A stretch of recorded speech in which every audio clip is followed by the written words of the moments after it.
গল্পের শুরুতেই একটি ছেলেকে দেখানো হয় যার নাম ইচ্যান।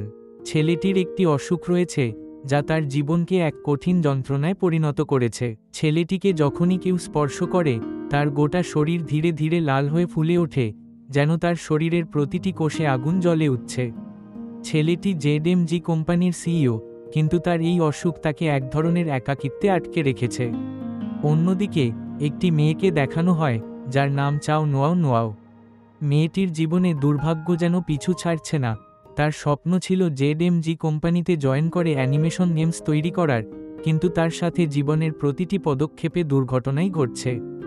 একদিন অফিসে দেরি হয়ে গেলে মেয়েটি সাইকেল নিয়ে বের হয়, কিন্তু তার সঙ্গে ঘটে আরেকটি দুর্ঘটনা, যার ফলে তার প্রজেক্ট সিইওর গাড়ির নিচে চাপা পড়ে নষ্ট হয়ে যায়। মেয়েটি অনেক কষ্টে অফিসে পৌঁছায়, কিন্তু ঠিক সময়ে পৌঁছাতে না পারায় তার ইন্টারভিউ রিজেক্ট হয়ে যায়। মেয়েটি তার বান্ধবীকে পুরো ঘটনাটি খুলে বলে, আর তখনই সিইওর গাড়িটি তার চোখে পড়ে। সে গাড়ির উপর রাগ দেখাতে থাকে, তার সমস্ত হতাশা আর ক্ষোভ একসাথে বেরিয়ে আসে। মেয়েটি যখন গাড়িতে লাথি মারতে যায় তখন তার জুতো খুলে সিইওর সামনে পড়ে, এবং সে জানতে পারে যে জেডএমজি কোম্পানির সিইও এই ছেলেটি। এই সত্য জানার পর মেয়েটি লজ্জায় মাটিতে মিশে যায়, কিন্তু ছেলেটি তাকে আরেকটি চান্স দেয়। ছেলেটি তার ইন্টারভিউ নেয়, কিন্তু যখন তার ডিজাইন দেখানোর সময় আসে মেয়েটি জানায় যে তার ডিজাইনটি গাড়ির নিচে চাপা পড়ে নষ্ট হয়ে গিয়েছিল।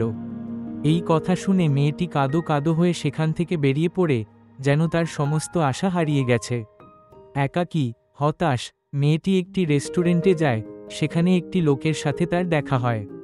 লোকটি মেয়েটিকে একটি চশমা দেয় এবং বলে, এটি পরো, আজ থেকে তোমার ভাগ্য বদলে যাবে। মেয়েটি যখন লোকটির দেওয়া চশমা পরে বাইরে বেরোয় তখন সে মানুষের ভিতরের অওরা দেখতে পায়। তার চোখে সবকিছু স্পষ্ট হয়ে ওঠে, এবং সে বুঝতে পারে যে যদি কোনো মানুষের থেকে সোনালি রঙের অওরা দেখতে পাওয়া যায় তবে সেই ব্যক্তি তার ভাগ্য বদলে দিতে পারে। এবং তাতেই মেয়েটি সিইওকে দেখতে পায়, যার শরীর থেকে সোনালি রঙের অওরা বেরিয়ে আসছে। মেয়েটি মনে মনে ভাবে, এই ছেলেটিই হয়তো আমার ভাগ্য বদলে দেবে।